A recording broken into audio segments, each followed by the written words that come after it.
3198페이지 제1절 망하게 하시는 여호와. 욥기 1장에서 3장까지 내용입니다.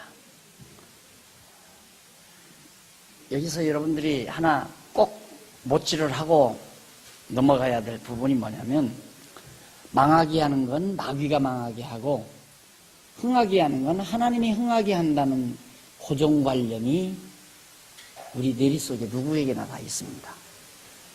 그러니까 만약에 여러분들이 생활하다가 가정에 어떤 경제적 손실이 났다, 그럼 그건 마귀 틈탔다고 그러는 거죠.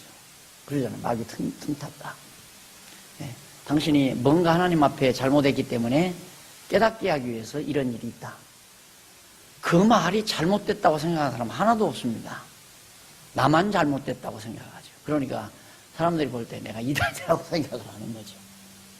하나님이 망하게 하시는 거예요. 망하게 하는 것도 하나님이 망하게 하고 흥하게 하는 것도 하나님이 흥하게 하고. 그런데 망하게 할 때 하나님이 사단을 쓰기도 하죠. 그럼 예를 들어서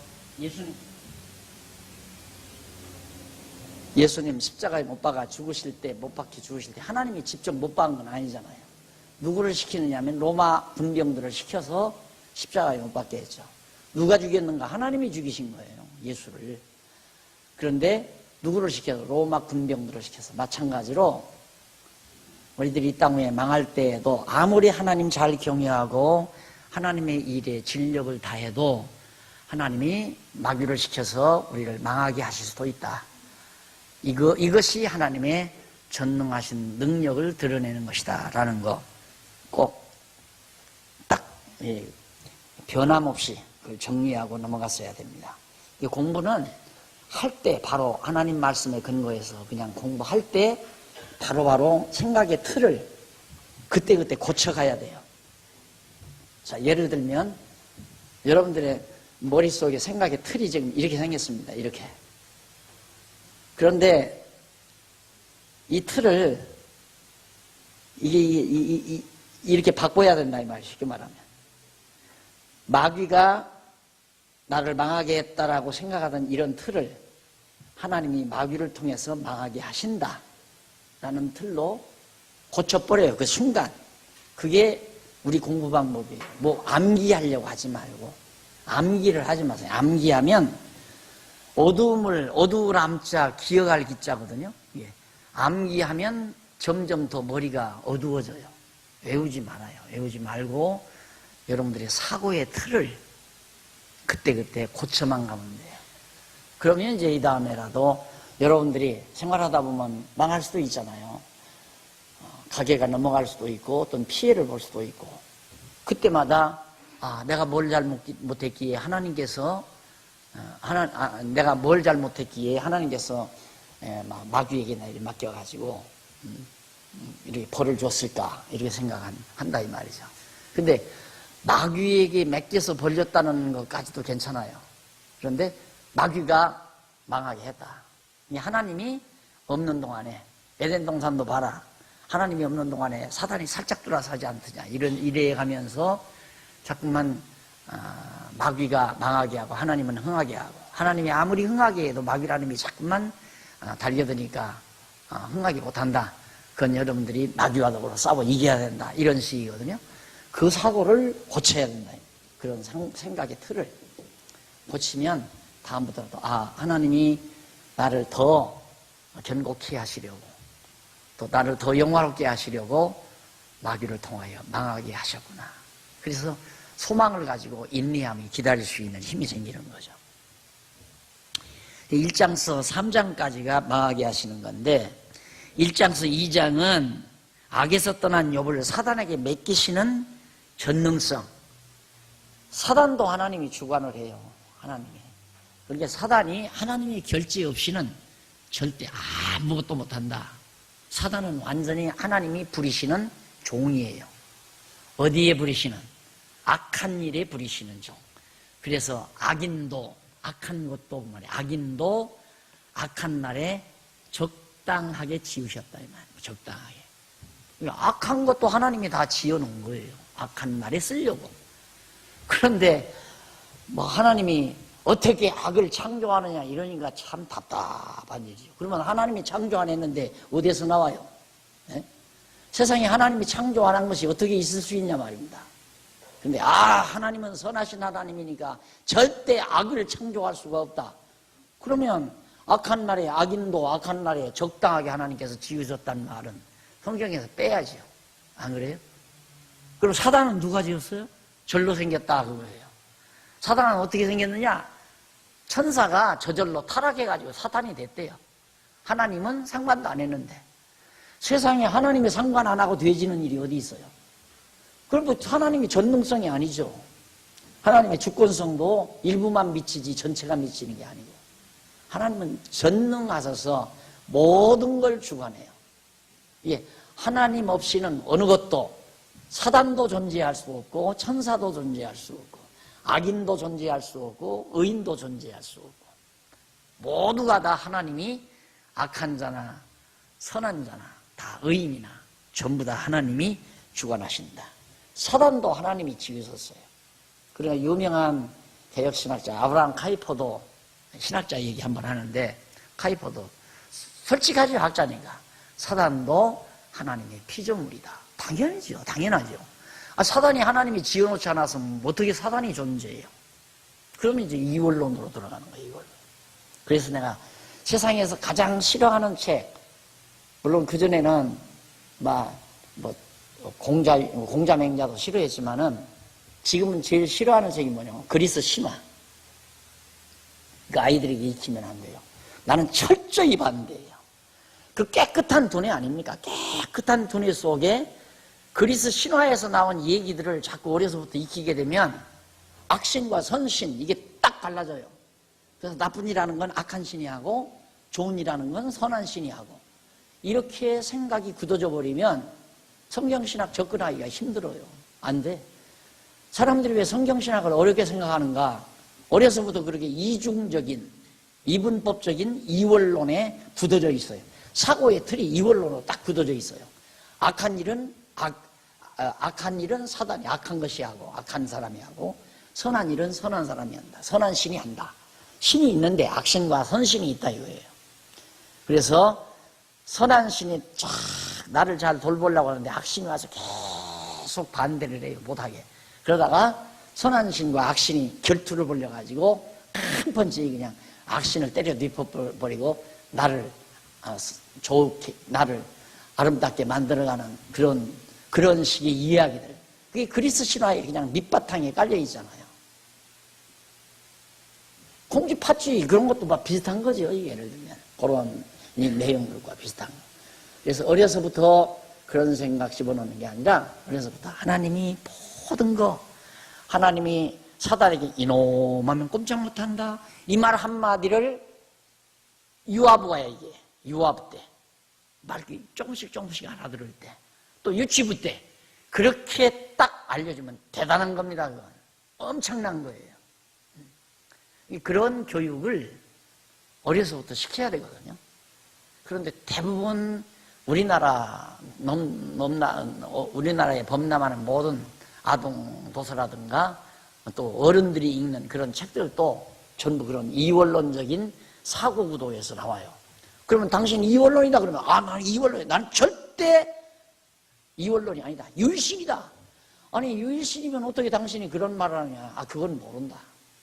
그러니까 모르지만 알 수 없는 게 너무너무 많다. 그것까지 알려고 하지 마라. 나는 유일신 하나님이다. 근데 당신 말하는 건 이원론 아니야. 그러니까 그때는 이제 얼굴이 빨개져가지고 얘기를 못하는 거예요. 교수하고 얼마나 싸우는지 모릅니다. 학교 다니면서. 그럼 이 교수는 너무 알려고 하지 말라. 너무 안 하려면 뭐하러 신학교로 와요? 말도 안 되는 얘기지. 그러니까 대부분 많은 지도자들이 강단에 서서 전부 이원론에 기초한 말을 하는 거예요. 여기 보세요. 하나님이 다 망하게 하잖아요. 욥 얼마나 의롭고 깨끗한 사람이에요. 그래서 거기 보면 1장과 2장에서 악에서 떠났어요. 이미 욥은 악에서 떠나. 대단한 사람이죠. 그 악에서 떠난 욥을 사단에게 왜 맡기느냐 이 말. 하나님께서 이유를 따지자면 상대적인 이유는 절대 없어요. 상대적으로는 이유가 없는데 악에서 떠났는데 왜 먹여요? 우리는 상대적인 원인 분석 속에서 문제를 다 해결하려고 하는 거거든요. 우리는 상대적인 원인 분석을 하려고 하는 게 아니라 절대자의 작정하신 뜻에서 찾는 거죠. 그러니까 풀리지 않을 게 없어요. 신학적으로 안 풀릴 게 없단 말입니다. 다 하나님이 그렇게 작정하셨기 때문에. 하나님이 여기서 작정할 때 이 다음 죄 없는 예수 그리스도 이 땅에 보내셔서 십자가에 못 박혀 죽게 하셨다가 3일 만에 부활시킬 거 다 작정해 놓고 지금 계획해 가는 거 아니에요. 그 저기 예수님 보내가지고 이제 죽었다가 살릴 거 작정하신 뜻대로. 그러면 신학할 때 이제 앞으로 여기도 신학하실 분이 있을지 모르지만 아담 타락이 하나님의 뜻대로 된 거냐 하나님의 뜻에 반대로 된 거냐 그러면 다 반대로 됐다 이거죠. 다 반대로. 그럼 그 다음 질문합니다. 그러면 아담이 타락 안 했어도 예수가 와야 되느냐? 그러니까 아담 타락 안 했으면 예수가 올 필요 없지. 그럼 뭐야? 하나님이 작정한 대로 예수님 십자가 사건은 예수님이 오셔서 십자가 지고 죽어서 다 부활할 건 다 하나님의 작정하신 뜻이라면 아담이 타락 안 했어도 와서 저렇게 십자가 지고 죽어야 되느냐 이거죠. 안 되잖아요, 그건. 세상 어느 일에 하나님의 뜻 아닌 것이 이루어지는 일이 있어요. 다 하나님의 뜻대로 되는 건데 그것이 욥과 새 친구와의 토론이에요. 재미나요 이제 그 부분 가면. 그러니까 하나님의 작정대로 아담 타락도 다 작정대로 된 거예요. 하나님의 작정대로. 하나님의 작정하신 뜻이 이 세상에 이루어지는 일이 어디 있어요. 선악을 알게 하는 과일 하나님께서 안 만들어놔서 안 따먹었을 거 아니에요. 그런데 누구나 어린애를 또 물어요. 여러분 초등부까지도 안 가. 유년부도 아니에요. 유아부, 유치부만 가도 선생님 왜 하나님의 선악과 왜 만들었어요? 그럼 뭐라고 하는 줄 알아요? 에이 그런 건 묻는 거 아니야? 그러니까 그 다음부터는 어려운 말은 안 물어야 되겠구나. 그러니까 그냥 말하는 대로 들어두자. 그러니까 머리가 굵어지면 웃기는 소리하고 말도 되지 않는 소리야. 그러니까 젊은이들이 교회에서 다 떠나죠. 애기가 그걸 질문하면 일러줘야 돼요. 가르쳐줘야 돼요. 하나님이 선악을 알게 하는 과일을 왜 따먹었어요? 하면 그 어려운 걸 어떻게 가르쳐요? 가르쳐줘야 돼요. 하나님이 이러한 필요해서 만들어 놨단다. 그렇게라도 대답을 해줘야 애기가 선생님한테 뭐 물으면 해답이 있겠구나 이렇게 생각을 하지. 그래 그런 거 물어보면 안 돼. 목사님한테 가서 물어도 자기가 모르는 거 목사님한테 가서 물으면 그냥 적당히 가르쳐도 뭘 그런 것까지 다 대답해 주려고 그래. 나도 이 다음 하나님 나라 가면 그것부터 물어볼 거야. 아니 아담이 타락 안 하면 뭐하러 예수님이 와요? 둘째 아담이.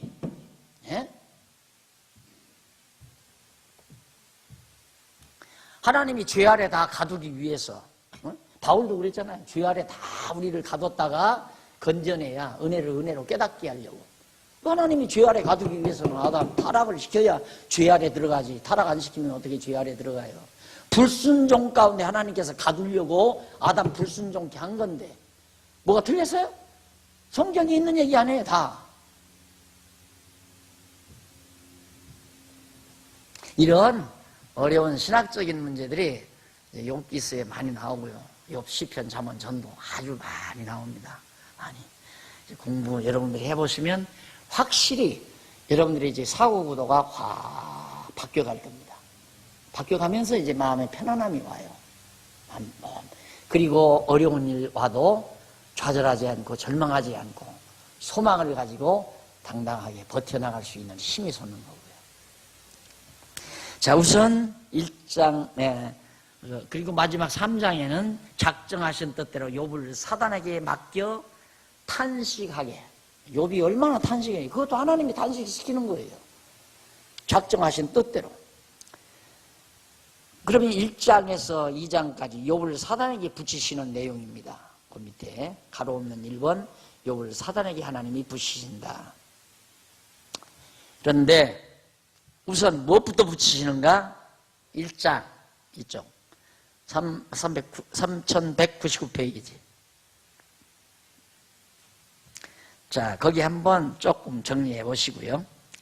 자, 그렇게 하나님께 사단에게 붙이시는데 3199페이지 위에서 두 번째 줄 뒷부분에 보시면 이렇게 사단에게 붙이시는 그런 까닭은 그 말이에요. 이는 뒷부분에 나오죠. 두 번째 줄 뒷부분에. 이는 여호와께서 스스로의 전능하심을 계시하셔서 언약자 손으로 여호와의 전능성을 찬양케 하시려는 계시 섭리가 바로 욥을 사단에게 붙이시는 섭리단 얘기입니다. 이렇게 사단에게 붙여진 욥은 이방 대적에게 붙여진 이스라엘 택한 백성의 축소판으로서, 그렇죠, 욥을 사단에게 붙이시는 건 이스라엘 백성들을 아수르에 붙이고 바벨론에 붙이시잖아요. 이것에 대한 축소판이다. 사랑하는 아담을 사단에게 붙이는 것도 바로 이것에 대한 하나의 축소판이고, 이런 것처럼 아담을 사단에게 붙이는 것처럼 욥을 사단에게 붙이고 둘째 아담 예수를 악의 권세에게, 즉 로마 군병에게, 이방인에게 붙이고, 다 똑같은 맥락 아니에요? 그러니까 하나님께서 우리 망하게 하려면 그냥 사단에게, 악한 자에게 붙이면 돼요. 예를 들면 내가 사업이 참 잘 돼요. 잘 되는데 사기꾼 하나가 내게 다가오는 거예요. 사기꾼의 말에 분별 못하고 넘어가도록 나를 붙이시는 거예요. 어쩔 수가 없는 거야. 그걸 누가 막아요? 하루아침에 날라는 거죠. 하루아침에. 그런데도 하나님 안 의지 안 하고 살 수 있어요? 나는 안 망해. 그러면 안 되죠. 그건 아니야. 나는 안 망한다면 내 마음대로 산다는 얘기, 내 뜻대로 내가 할 수 있다는 얘기 아니에요. 나는 지금도 늘 그래요. 하나님이 우리 교회를 이렇게 세웠지만 교회라고 해서 사단에게 안 맡기는 줄 압니까? 다 맡겨요. 악에서 떠난 자를 맡긴다는 말은 교회도 하나님께서 사단에게 맡긴다는 얘기예요. 그게 중세 역사 아니에요. 교회를 완전히, 하나님의 교회를 중세, 어두운 권세에게 맡겨버리니까 타락해서 저렇게 하나의 정말 무서운 세력으로 왕성하잖아요. 저 세력을 왜 키웁니까? 아수르를 왜 키우고 바벨론을 왜 키워요? 성경에서 여호와 이름 빼자고 하는 저런 악당의 무리를 왜 하나님께서 키워요? 이 당 쓸 때가 있었어. 언제 쓸 때? 당신의 택한 백성들을 한번 손받을 때 다 쓸모 있어서 그러는 거예요. 그러니 근심 걱정할 것도 없고, 잘났다고 고개 내두를 것도 없고, 하나님이 망하게 하시면 망한다, 흥하게 하시면 흥하는 거고, 그래서 범사에 하나님 인정하고 사는 거예요. 망하는 것도 하나님, 흥하는 것도 하나님, 잘 되는 것도 하나님, 못 되는 것도 하나님, 영광하는 것도 하나님, 천대받는 것도 하나님. 만사가 다 하나님이 주관하는 건데 자기 잘난데 잘난 척 할 수가 어떻게 있어요? 잘난 척이 안 하는 게 아니라 안 되지죠. 그런 하나님을 알면 거들먹대지지를 않아요. 잘난 척 해지지를 않는 거예요. 사고구도가 그렇게 돼 있는데 어떻게 잘난 척을 해요? 안 그래요?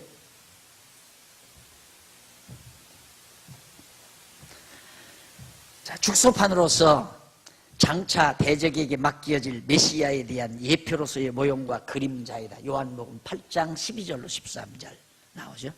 하나님께서 이렇게 욥을 사단에게 맡기시는 것은 장차 예수 그리스도를 악의 권세, 로마 군병들에게, 어두운 권세들에게 맡겨질, 이방인의 손에 붙여질 것에 대한 하나의 예표로서의 모형과 그림자다.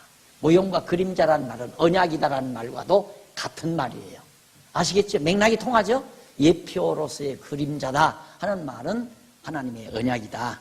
그러니까 욥을 사단에게 맡기신 사건은 장차 이방인의 손에 넘겨질 메시아 보내실 것에 대한 언약의 말씀이다 라는 뜻입니다. 성경은 그런 방법으로 해석을 해가면 돼요. 성경은 그렇게 해석하는 거예요. 자, 시선은 이 역사를 바탕으로 하고 있기 때문에 이 역사 섭리에 대한 하나의 축소판, 그것을 이렇게 모아서 문학적 방법으로 하나님의 전능성을 노래하는 것이고, 이런 노래들은 장차 이렇게 보내실 메시아에 대한 언약의 말씀으로 우리에게 계시된다. 이게 성경을 해석하는, 이 시가서를 해석하는 중요한 패턴입니다. 이게 계속 그런 방법으로 나와요. 성경이 얼마나 간단한데요. 쉽고 간단하고 확실하고 명쾌해요. 그런가 그런 것도 같고 아닌 것도 같고 그게 아니에요. 확실하다, 명쾌하다 이 말이에요. 이렇게 깔끔하게 깨끗하죠. 예, 사람의 머리라고 하는 것이 내가 늘 강조하지만 인간은 가장 중요한 것이 우선 팔 힘도 좋고 어깨 힘도 좋고 다리 힘도 다 좋지만은 그보다도 더욱 중요한 것은 두뇌예요. 두뇌를 맑게 해야 돼요. 두뇌가 맑아진다는 건 뭐냐면 그런가 저런가가 없어야 돼요. 이런 것도 같고 저런 것도 같고 하다는 게 없어야 돼요. 바로 이것이다. 명쾌하게 딱 떨어져 버리는 진리가 자꾸 내게 수납이 되면 명석해지지 말라고 해도 명석해져요. 그러니까 아직도 아이들 기르는 젊은 엄마들이 있거들랑 아이들이 묻거들랑 우물우물 하는데요. 깨끗하게 해결해 줘야 돼요. 어려서부터 딱딱 답을 분명하고 깨끗하게. 그래야 애기 머리가 아주 명석해집니다. 아주 깨끗해지고 명석해지고. 나도 이제 장가 다시 가서 할 수만 있다면 한번 그렇게 해보겠는데 나는 미처 그렇게 일러주는 사람이 없어서 뭐 했어요. 한번 해보세요. 틀림없어요. 어른이 돼도 우리가 지금 TV하게 살지않아요. 원방하게 대부분 다. 그런데 여러분들이 성도대학을 통해서 이렇게 공부하다가 오면 자기도 모르게 머리가 맑아져요. 깨끗해지고. 그래서 머리가 편해져요. 머리가 편해지니까 마음이 편안해지고, 마음이 편안해지니까 즐거운 거죠. 그게 행복감 아니에요? 그래서 머리가 굉장히 중요한 겁니다. 이런가 저런가 아니에요. 성경은 아주 막 분명하고 확실하게 명확하게 나타나 있어요. 아주 명쾌하게 딱 떨어져요. 확실하게. 하나님이 계시다는 것도 계신 것 같다 그게 아니라니까 분명히 계시구나 이렇게 딱 떨어지는 거죠. 그러면 안개처럼 정말로 계신가? 어떤 때 보면 계신 것도 같고 어떤 때 보면 안 계신 것도 같고, 예수 잘 믿는 사람도 중풍 걸린 거 보면 안 계신 것 같고, 예수 잘 믿다 살던 장로가 왜 중풍병이 걸렸을까? 정말 하나님이 계시나? 이러면 머리가 안개 낀 것처럼 티미해요. 그러면 티미하니까 이 두뇌 신경이 기가 빠져요. 이제 기가 점점 빠져들어가.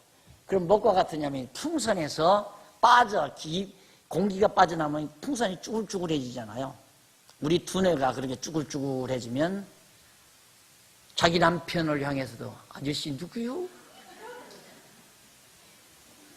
자기 시어머니가 다가봐도 아저씨 어디서 오셨시오? 이쯤 나가는 거죠. 진짜예요. 머리를 깨끗하게 하면서 사셔야 돼요. 분명하게 확실하게. 하나님 앞에서도 그렇게 되면 이제 확실하게 살죠. 내가 뭘 위해 사는가? 어떤 때는 자기 행복을 위해서 사는 것 같고 어떤 때는 하나님 위해서 사는 것 같고, 교회 왔을 때는 교회 올 때는 정말 주를 위해서 살아야 되겠다 그러다가도 교회 문 밖만 나가면 어느 순간 다 잊어버리고 자기를 위해서 자기 영광, 자기 행복, 자기 쾌락, 그게 삶의 목적으로 둔갑해버리고, 그러니까 이놈의 두뇌가 미쳐 돌아가잖아요. 이게 정신이 없어가지고 왔다 갔다 하니까. 한번 흔들리는 차 타봐요. 미치나 안 미치나. 흔들림 없이 정확하게 분명하게 내 목표, 삶의 목표를 확실하게 그렇게 정해놓고 흔들림 없이 살아와요. 깨끗하죠, 머리가. 그러니까 성경은 이렇게 하나님이 계신가 안 계신가, 계신 것도 같고 안 계신 것도 같고 그게 아니라니까. 성도대학 공부하고 나서 하나님 확실히 존재하신다. 어떤 하나님이? 이런 하나님이 전능하시고 신실하시고 주권자이시며 영원하고 자비로우신 하나님이 살아서 내 생애를 지배하시고 인도하시고 주관하신다. 그래 딱 믿어지면, 그게 의심 없이 믿어지면 졸업장 안 줘도 졸업하십시오. 그 다음 이제 욥의 소유를 우선 맡기는데, 하나님께서 사단에게 욥을 맡기는데, 먼저는 욥의 소유를 맡겨요. 욥의 모든 재산, 자식, 소유들을 다 맡겨버려요. 그래서 1장은 여호와 하나님께서 욥의 소유를 사단에게 붙이시는 섭리로 계시하시는 전능성에 대한 언약 자손들의 찬양 내용입니다. 그러니까 1장 내용은 이것도 역시 찬양이에요. 의로운 욥, 악에서 떠난 욥의 소유를, 욥이 무슨 죄 졌다고 소유를 다 맡겨요. 그것도 무슨 돈만 맡기는 게 아니라 종들까지, 자식까지 다 들어가 버리잖아요. 자, 보십시다. 1장 1절로 5절. 욥이 순전하고 정직해 하나님을 경외하며 악에서 떠났다고 했습니다. 참, 세상에 이런 사람이 없다고 할 정도로까지. 그래서 거기 보면 그 1절에 순전하다는 말 나오고, 순전하다 그러잖아요. 그 순전이란 말이 그 밑에서 조금 내려가서 보면 1절 이하에 보면 탐이라는 말로 나와요. 히브리 말로 탐. 근데 이는 경건한 또는 완전한, 순전하다, 경건하다, 완전하다, 그리고 올바르다. 아주 올바르고 경건하고 하나님 잘 경외한다 이거죠. 아주 흠잡을 데 없이 완전한 그런 뜻입니다. 그러므로 순전하고 정직하여라는 말은 욥이 도덕적인 의의를 초월하여 하나님을 향한 신앙적인 면에서 경건하고 정직하다는 뜻으로 그렇게 풀이를 할 수 있습니다. 흠잡을 데가 없을 만큼. 그런데 어떻게 이런 욥을 하나님께서 망하게 하시는가? 여기에 이제 우리의 의문에 초점을 두어야죠. 그 다음, 오직 하나님만을 섬기고 우상을 섬기는 악한 행위에서 떠난 자라는 뜻인데, 따라서 하나님을 경외하는 행위와 악을 떠나는 행위는 서로가 밀접하게 관련되어 있습니다. 하나님을 떠났다는 건 우상 섬긴다는 얘기고, 우상을 떠났다는 건 하나님을 경외한다는 얘기죠. 그 다음 2절로 3절 보면 1페이지, 3201페이지 두 번째 줄, 욥의 자손들을 비롯한 그의 소유물에 대하여 소개하는 내용입니다. 소유가 얼마나 많은가? 2절, 그 소생은 남자가 7이요 여자가 3이며 10남매죠. 3이며 그 소유물은 양이 7천이요 약대가 3천이요 소가 500기열이요 암나귀가 500이며 종도 많이 있었으니 이 사람은 동방 사람 중에 가장 큰 자라. 여기서 동방이라 하면 그 유브라데강 메소포타미아 유역 일대, 인류문화 발상지의 그 거대한 과거에는 그 옥토였죠. 에덴 동산이 있었던 그런 지역이니까. 그 동방 문명, 동양 오리엔트 문명이라고 그러죠. 그러니까 세계 문명의 최초 발상지가 바로 여기서 말하는 동방 오리엔트 문명이거든요. 그 엄청난 오리엔트 문명, 그 문명 지역에서 최고였다 이 말이죠. 그 부가. 그런데 4절 5절 욥이 하나님을 경외하는 한 예를 소개하는 내용입니다. 어떻게 하나님을 경외하는가? 잔치 자주 베풀었을 거 아니에요. 잔치. 그런데 4절 보십시다. 그 아들들이 자기 생일이면 각각 자기의 집에서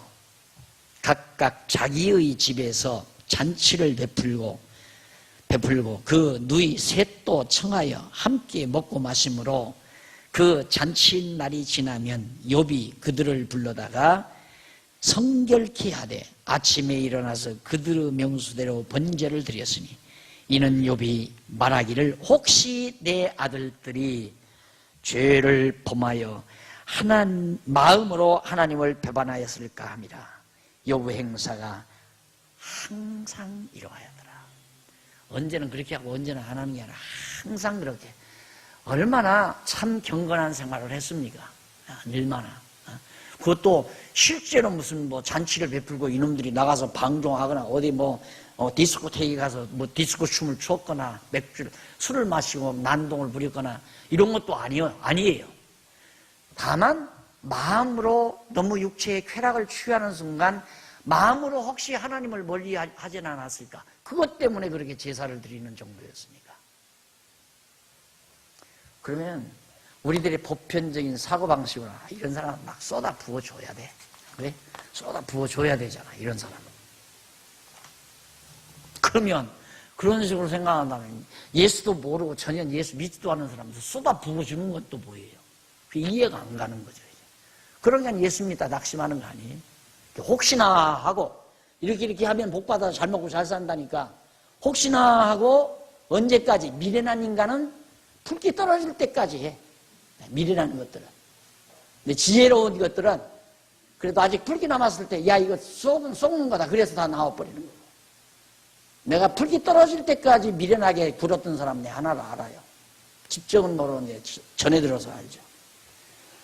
전 재산 온전히 자기가 벌어서 그냥 있는 재산 없는 재산 그 교회 이루는데 큰 업적을 세우며 살았답니다. 그래서 그 정말 무시할 수 없는 권사가 된 거예요. 그런데 풀기가 점점 떨어지니까 중풍이 든 거예요.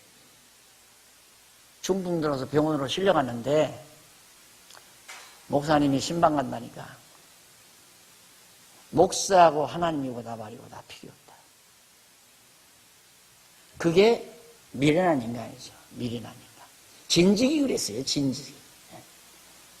그러니까 하나님 앞에 그렇게 충성하면 그냥 잘 먹고 잘 살고 복이 쏟아질 줄로 기대하고 계속 참고 얼마나 미련한가.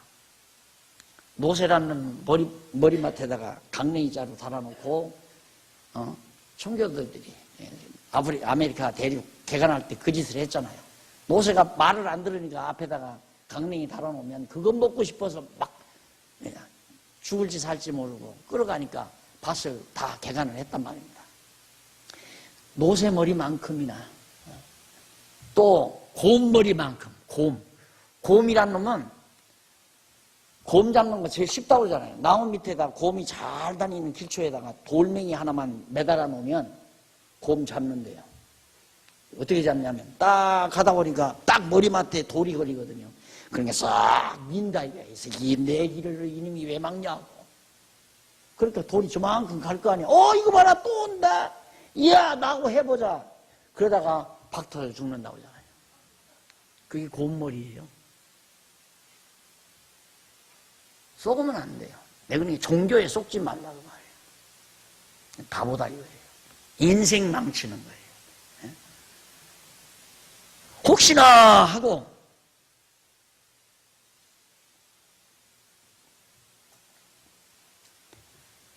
하나님께서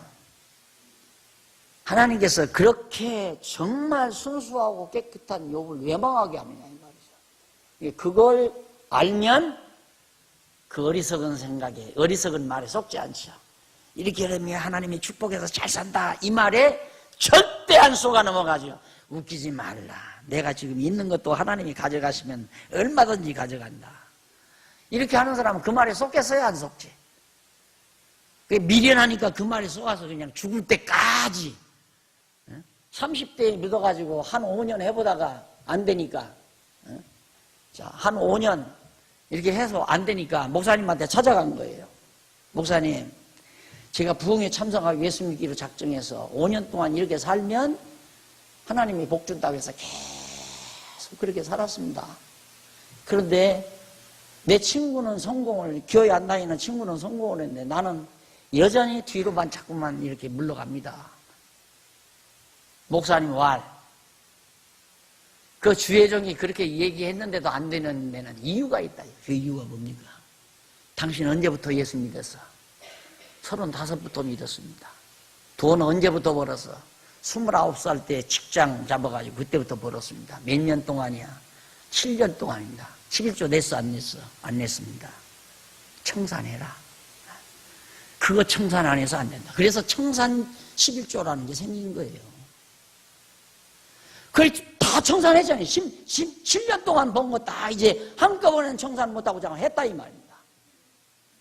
하고 가서 또 찾아갔어요. 다 청산했는데 안 됩니다. 그래? 너 믿음이 없다. 그럼 믿음이 어떻게 해야 있습니까? 갑을 11조를 해라. 너 얼마 벌고 싶냐? 한 달에 1,000,000원 벌고 싶습니다. 1,000,000원만 벌면 되겠습니다. 그래? 그럼 믿음으로 100만원씩 내라.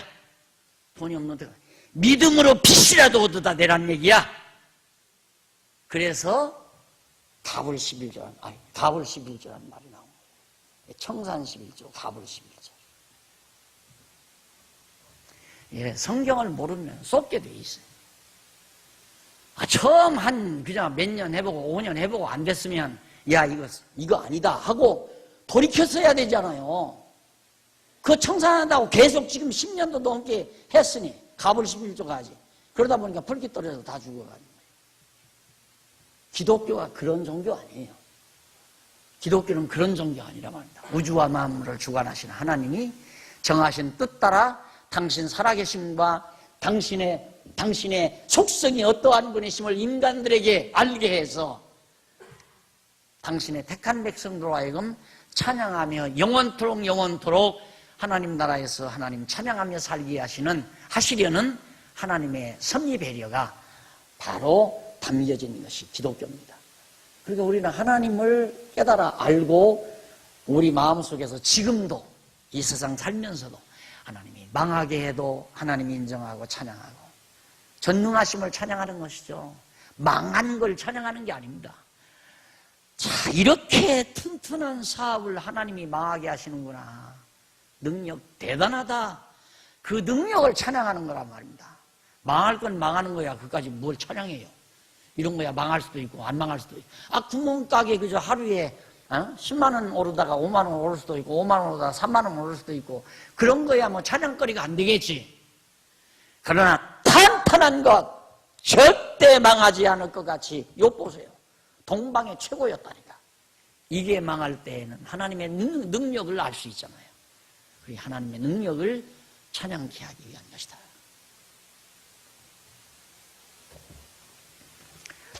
그래서 6절로 12절 하나님께서 욥을 칭찬하고 그 소유물을 사단에게 붙입니다. 자, 그렇게 참 동방에 다시 없는 경건한 의로운 욥, 큰 자 의로운 욥을 6절로 8절에 보면 사단에게 하나님을 경외하는 욥을 칭찬을 해요.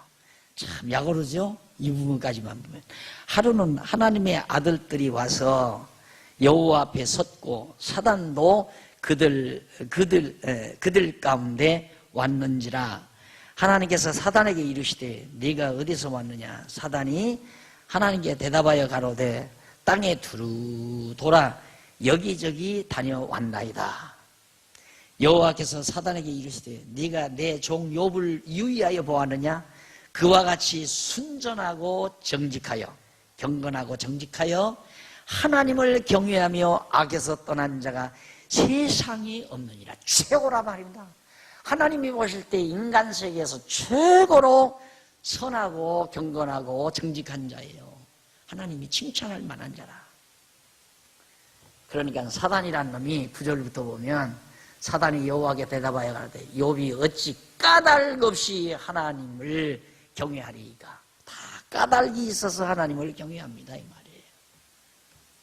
이게 중요한 핵심입니다. 까닭이 있다. 이것은 상대적 개념이에요.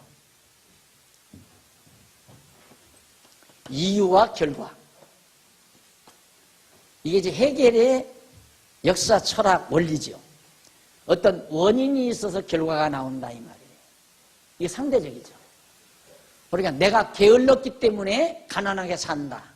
게으른 것이 원인에 비해서 가난하게 됐다. 내가 부지런했기 때문에 돈을 벌었다. 다 상대적인 거예요. 그러니까 그런 식으로 맞추면 맞는 듯 싶어요. 그런데 욥이 망한 것이 그러면 게을렀기 때문에 망합니까? 안 맞잖아요. 그래서 해겔이 저런 방법으로 역사 해석을 하려다가 못하고 말았잖아요. 안 돼요, 저걸로. 저걸로 역사가 이해가 안 된단 말이에요. 인간 역사가. 어떤 사람은 아침부터 저녁까지 부지런히 하는데도 돈을 못 벌어. 어떤 사람은 날마다 밥 먹고 술 마시면 오는데도 돈이 자꾸만 불어나. 세상이 그렇잖아요. 지금 세상도. 이게 맞느냐? 인과 법칙이 맞느냐? 이 말이에요. 이걸 인과 법칙이라고. 인과 법칙. 인과 법칙. 근데 상식적인 사람들은 다 인과 법칙에 반대하지 않습니다. 그러나 나 같은 사람은 저게 말도 안 되는 얘기죠. 인과 법칙이라는 거예요. 그러니까 인과 법칙에 의해서 사물을 이해하고 설명하려고 드는 건 인본주의적인 거예요. 신본주의적인 것은 인과 법칙이 아니라 절대주의예요. 하나님 절대 주권에 의한 하나님의 작정하신 뜻에 의해서 모든 만사가 이루어지고 경륜되어지는 거란 말입니다. 그걸 해야 맞아요. 절대적으로. 그리고 인과법칙은 어느 부분에서는 맞는 것 같아요. 어느 부분에서는. 어디까지냐? 그런 말 있죠? 닭이 먼저냐 계란이 먼저냐. 계란 없이 닭 없다. 닭 없이 계란 없다. 이거 봐라. 그럼 뱅글뱅글 돈다 이거예요. 이게 순환 논리예요. 이제 인과법칙에 의해서 자꾸 잡아돌리는 거. 닭 있어야 계란 있다. 계란 있어야 닭 있다. 닭 있어야 계란 있다. 그건 상대적인 거 아니에요. 그러니까 맞는 것 같다 그 말이에요.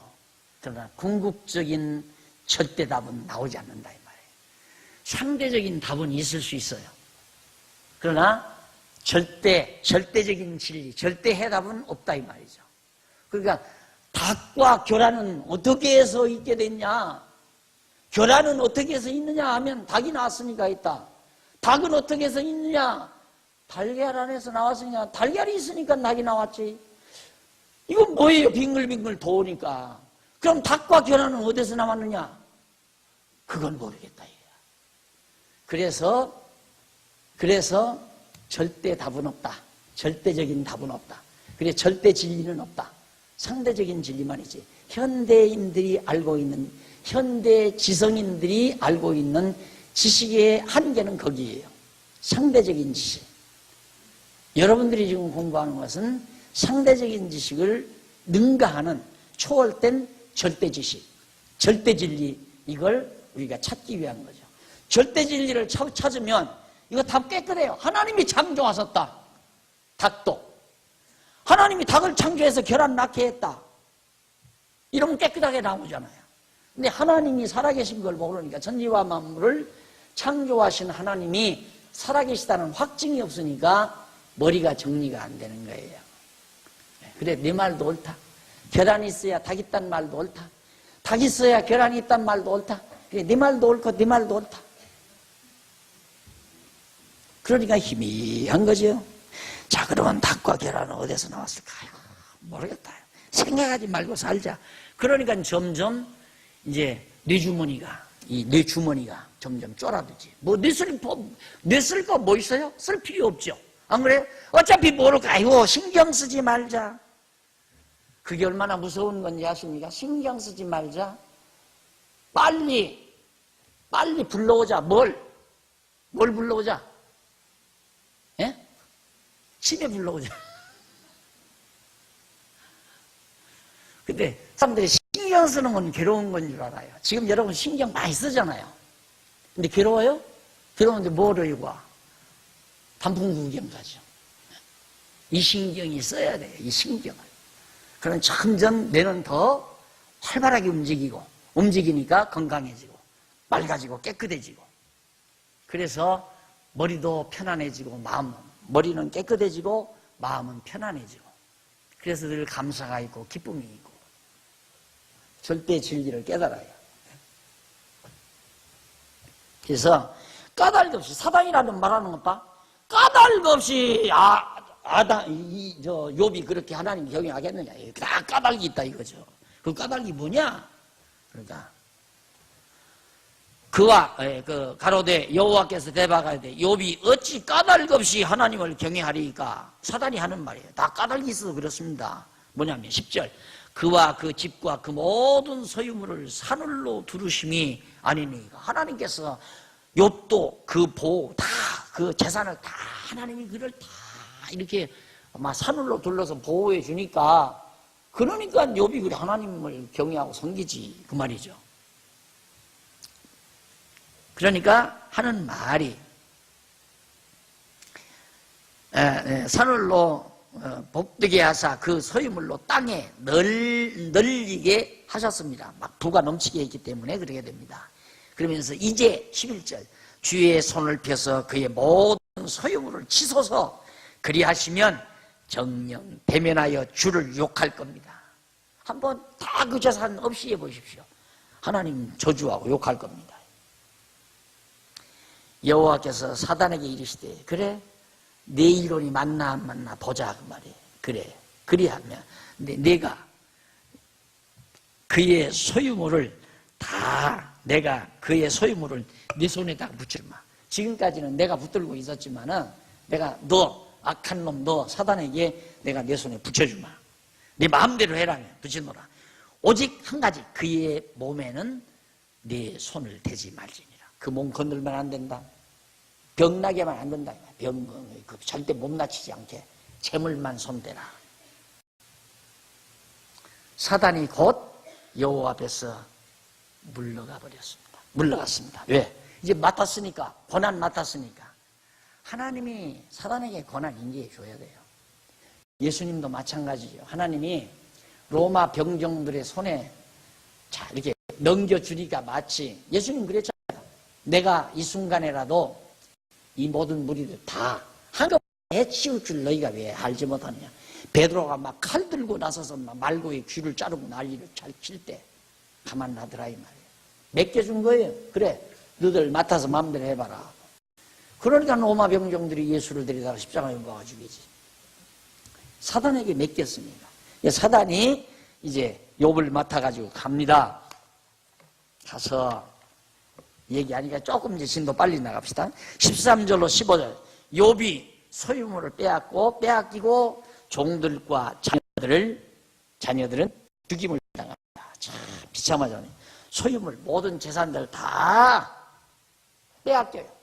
갈대아 사람들이 와서 전부 재산 다 가져가고 그 다음 이 재산 차로 올 놈 아들놈도 죽이고 그 다음 종들도 다 죽여버리고 비참해. 그리고 나니까 20절로 22절 6절 페이지 욥이 욥들이 하나님께 경배하며 찬송하고 원망치 않습니다. 사단의 이론이 통났잖아요. 까닭이시 욥이 그렇게 하나님을 섬깁니다. 하나님께 복 받았으니 하나님께 잘해라. 이것도 덜이 소리예요. 이유 없어요. 이유 있어 하나님 섬기는 게 아니라니까. 뜻 하나님의 뜻. 하나님이 나로 하여금 하나님 섬기게 했기 때문에 섬기는 거지. 나한테 하나님 복 주고 섬기고 복 안 주고 그러면 안 섬기고 그게 바로 이거예요. 인과 박식. 인본주의에 의한 사고방식에서 나오는 말이란 말이에요. 여러분들 마음대로 지금 하는 격이 나오고 사는 줄 압니다. 착각하지 말아요.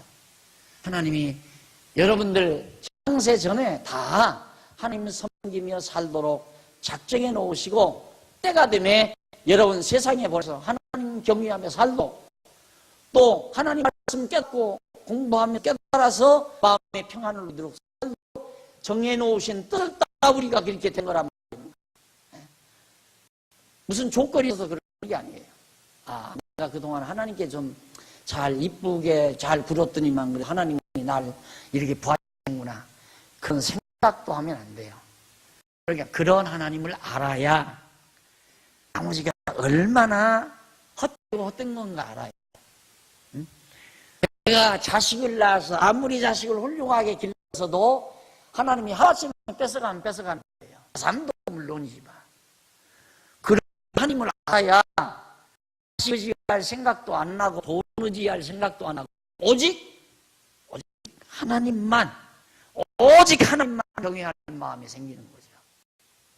친구가 내 곁에서 떠나가도 외로울 것도 없고 또 정말 주변 모두에서 모든 사람들로부터 천대를 받아도 좌절할 필요도 없고 왜? 오직 하나님만.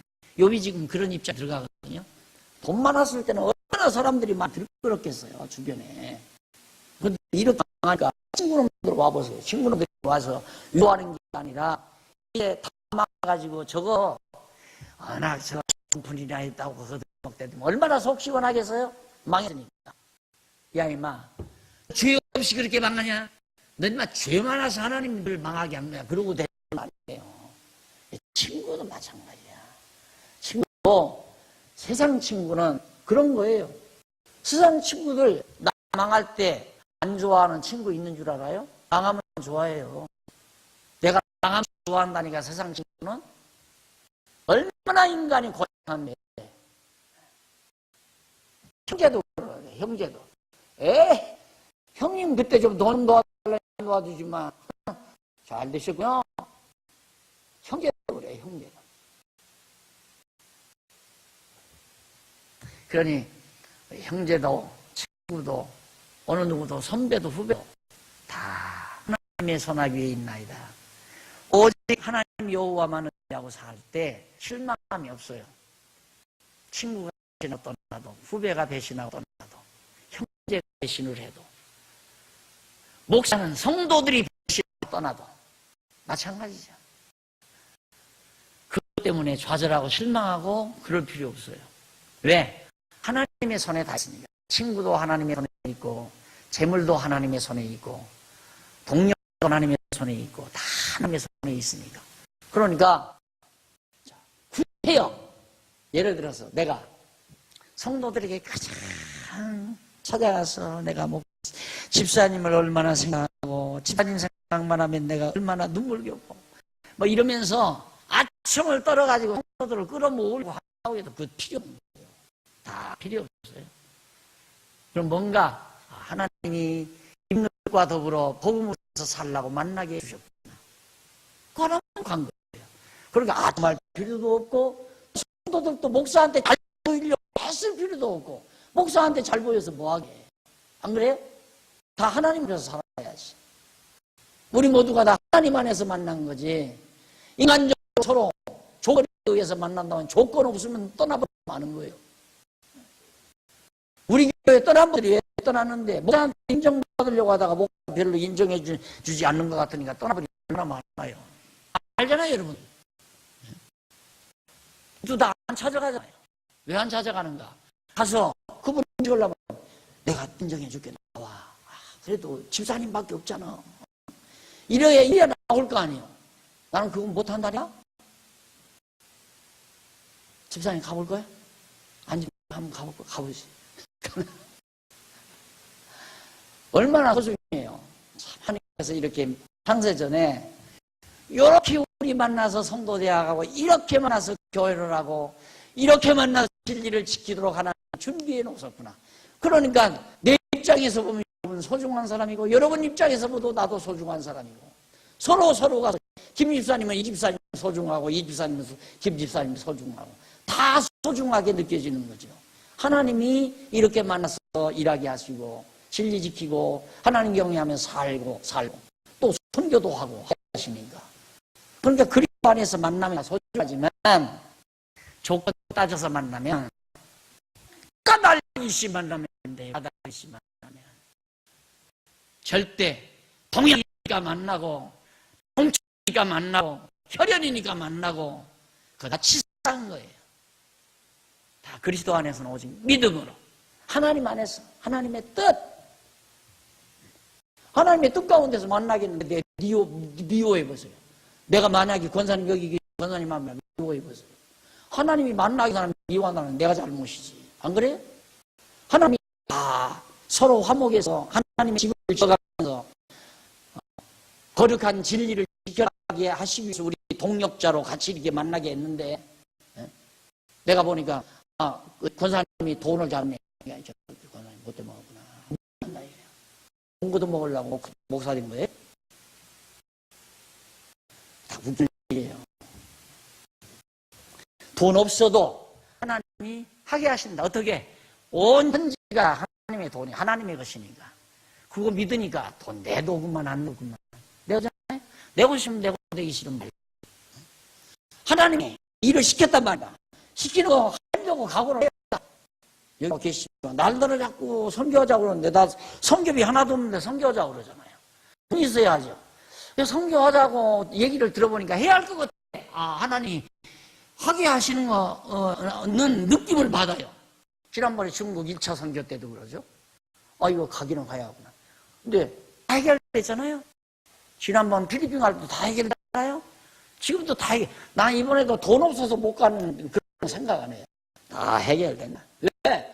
하나님이시니까 하나님이 어떤 방법으로 예비해 놓고 하게 하신다. 틀림없죠. 그런데 내가 해외에 가서 차나 마시고 맛있는 거나 먹고 관광이나 다니면서 놀다가 어디 가서 한두 번 그냥 말씀 전하고 와서 아, 나 선교 갔다 왔습니다. 있다고 생각했으면 안 되지. 그건 안 돼. 난 그런 생각 해보는 적도 없고 솔직히 구경 가고 싶은 것도 없어요. 보아야 다 그게 그거야. 우리나라가 제일 좋더라고. 지금 얼마나 오늘 끝나고 나면 그냥 가지 말고 구경 가봐. 얼마나 아름다워요. 바다도 있고 호수도 있고 단풍도 있고. 구경 가봤댔잖아. 눈은 보아도 차지 아니에요. 솔로몬이 말했잖아요. 눈은 보아도 차지 않는다냐. 와 하고 좋다고 한참 보다가 30초만 지나면 가자. 실증난다 이거야. 딴 데 가 보자. 세계 구석구석 다 다녀보세요. 만족한가. 그러게 호주 가면 여지껏 불국사를 안 갔다니까. 경주를 몇 번을 갔는데도. 어디 관광 구경 가자면 별로야. 지금 터키 가서 터키 무슨 야시장이든가 무슨 시장이나 무슨 시장이라든가 굉장히 크고 좋대요. 갖다 대놓고 가서 잠깐 구경하고 나는 차내 버스 안에 앉았었어요. 그걸 뭐 할 거예요, 뭐다. 싸구려 하면서 뭐 주말로 짓거리 대고 살살 쏘게 먹을 생각이 나고 이 사람이 돈 있는 사람인가 없는 사람인가 5,000원 달라고 할까 2,000원 달라고 할까 그런 풍경을 내가 뭐하러 가서 봐요. 볼 필요도 없고 보아야 뭐 또 그거고 보고 온 사람들도 지금 다 잊어버렸을걸? 다 올 거예요. 사는 거 알겠죠? 정말 여러분 하나님 한 분 알고 남편도 마찬가지예요. 따라오면 따라오고 말갔으면 말고 내 목표 딱 세워놓고 당당하게 그렇게 살아야 되지. 이거 여자로 남편 의지하고 산다는 것도 감질나고 이번 생일날 기억해 주려나 안 기억해. 자꾸 내가 옆길로 가는데 하나님 중심으로 이유 없이 산다는 것 까닭 없이. 그러니까 욥도 까닭 없이 하나님 경외하는 거예요.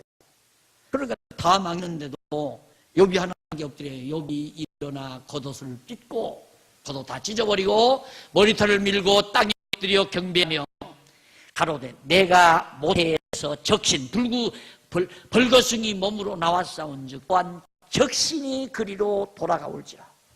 여기서 벌거숭이 몸으로 이 세상에 태어나는데 다시 벌거숭이 몸으로 하나님께로 가는 거 당연하지 않느냐 이거예요. 가져갈 테시면 다 가져가십시오. 당연합니다. 가올지요. 주신 자도 여호와시요 취하신 자도 여호와시요. 자, 취하기는 누가 취했나? 앞에 보니까 갈대아 사람들이 와서 도적대들이 와서 다 가져간 거예요. 그런데 욥은 도적놈들이 와서 다 가져갔어요. 그런 게 아니라 주신 자 여호와시요 가져가신 자도 여호와십니다. 똑똑 알잖아요. 욥은 대신학자예요. 대신학자. 이래야 신학자예요.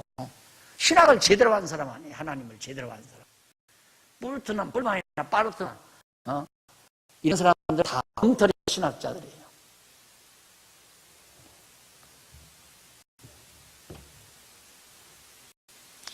그러면서 여호와 시온이 여호와의 이름이 찬송을 받으실지니이다. 언약대로 이루시는 여호와의 이름이 다 작정하신 뜻대로 이루는 그 여호와의 이름 마땅히 찬송을 받아야 됩니다. 망했는데 욥을 망하게 했는데 망하고 하나님 찬양할 수 있어요? 그건 조건부죠. 망하고 하나님 찬양하지 아니하면 못 망하면 그건 조건부예요. 복 주니까 찬양하고 망하면 못 망하고 그건 바로 상대적이죠.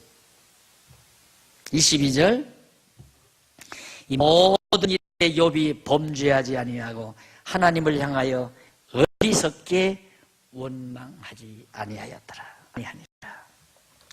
오늘 배우신 하나님, 전능하신 하나님, 참 전능하시죠? 망하게도 하고 흥하게도 하고 의로운 자 망하기도 하고 죄를 묻다가 알지가 되게도 하고 이런 전능하신 하나님을 찬양하는 욥의 찬양의 내용을 우리가 22절에 살펴봤습니다. 다음 시간 2장 우리 공부하도록 하고 오늘 진도를 통 안 나갔다라고 생각하지 마시고 시편 전체, 시가서 전체에 대한 윤곽을 이해하는 거 매우 중요합니다.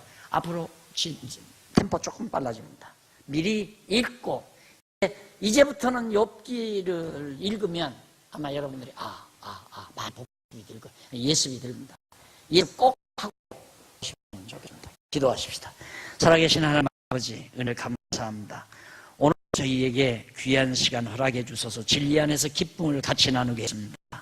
이제 우리들이 깨달아져가는 하나님, 절대 하나님, 조건부가 아닌 까닭 없이 망하게도 하고 흥하게도 하시는 하나님의 정하신 뜻 따라 섭리하시는 전능하신 하나님을 배웠사오니 믿어지게 하시고 하나님 의지하고 한평생 하나님의 자녀답게 살아가는 슬기와 지혜를 주옵소서.